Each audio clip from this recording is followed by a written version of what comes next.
Hello and welcome to a very special edition of Top Plays. I am your host, Blue from KantoCast, and this is the series where we take a look at some of the best plays from the weekly matches during Season 5 of the GBA. First of all, let me apologize as this video is crazy late.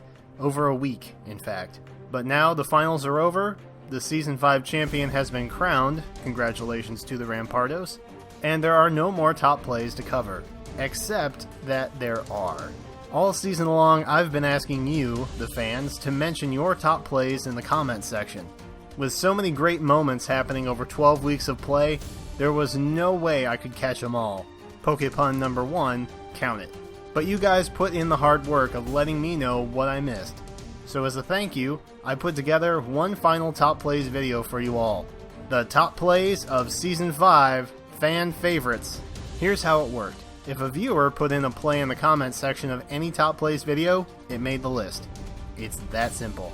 So, here they are. During week 1, the Mankeys squared off against the Sawsbucks. At one point, Mega Venusaur was in against Shaman, and predicting the switch, the Mankeys go for Sleep Powder. Sure enough, Shaman switches out and Sleep Powder connects with Conkeldurr as the Mankeys put a massive threat to sleep. The following turn, the Sawsbucks switch out and go into Heatran as Mega Venusaur launches a Leech Seed. This play would also prove to be useful as the Heatran would later reveal itself to be a Toxic Substitute Leftovers variant, thus allowing Leech Seed to slowly wear down the stally Heatran even behind its substitute. This series of plays would go on to whittle down the Sawsbucks offense, resulting in a 3-0 win for the Mankeys. Also during week 1, the Sea Kings played the Steel Wings, and here we saw something a little abnormal. Defensively speaking, Mega Sableye is a monster, and with its typing, it wouldn't be all that necessary to carry attack coverage for poison and fighting types. But that's exactly what we saw this Sableye do. Mega Sableye is in against Roserade, and rather than go straight for the offensive, the Sea Kings take the opportunity to get some HP back with a recover. The following turn, it launches off a Zen Headbutt, taking Roserade down to about half. Though Knockoff ended up doing about the same, if not more, it was still unusual to see a Zen Headbutt Mega Sableye. The Sea Kings went on to win this match 3-0.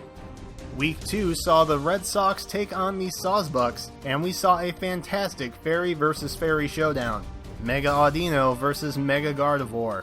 Mega Gardevoir goes for a substitute as Mega Audino goes for an Iron Tail. Even with Reflect Up, Iron Tail breaks the substitute with ease. Then it's Hyper Voice versus Iron Tail, both Mons duking it out.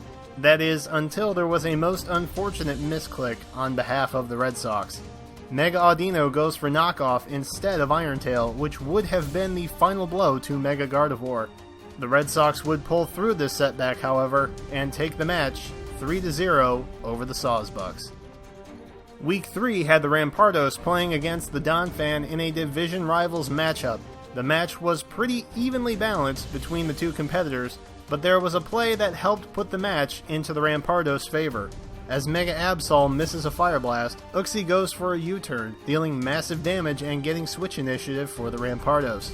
They take the opportunity to go into Jolteon and set up a substitute as Mega Absol attempts to Sucker Punch.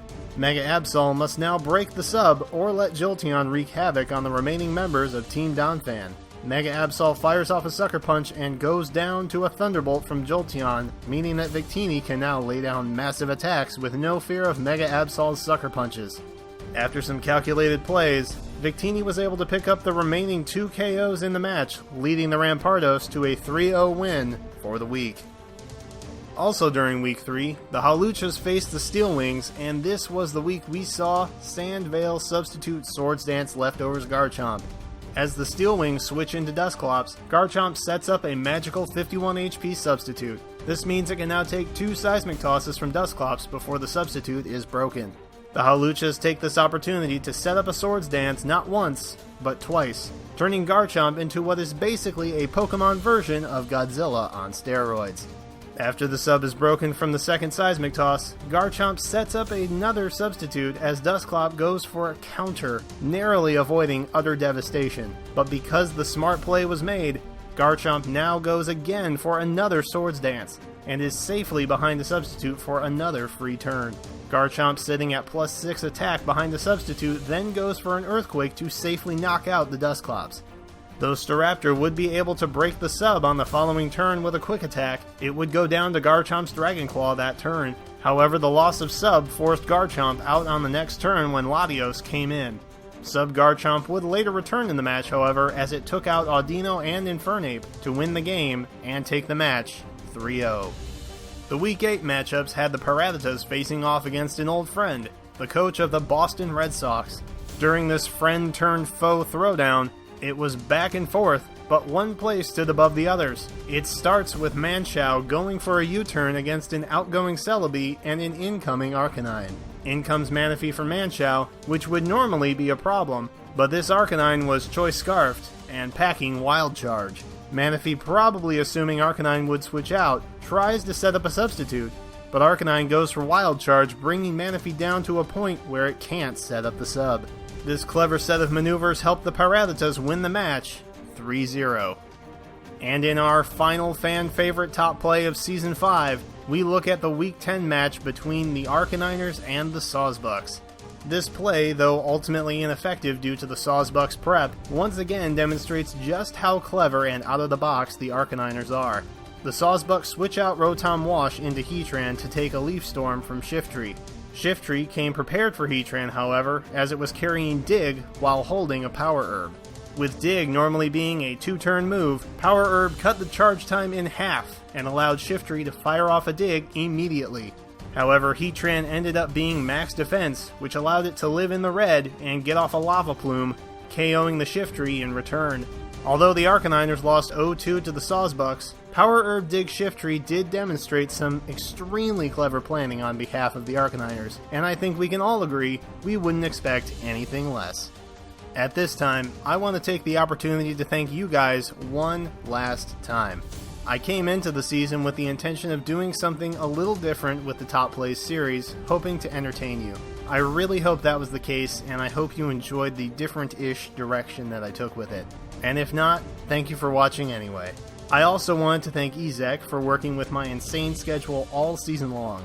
The graphics he put out were awesome, and it was a pleasure corresponding with him. Ezek is the man, and I, along with the rest of the analysts, really do appreciate all that he does. And finally, I wanted to thank everyone in the GBA, coach and administrator alike, for giving me the opportunity to come onto the channel and make some fun content for you guys. It was an absolute honor to work within this community while getting to know everyone who works behind the scenes. Well everyone, that's going to wrap up the final top plays of Season 5. I hope you enjoyed my tribute to you. I am KantoCastBlue, and I will catch you later.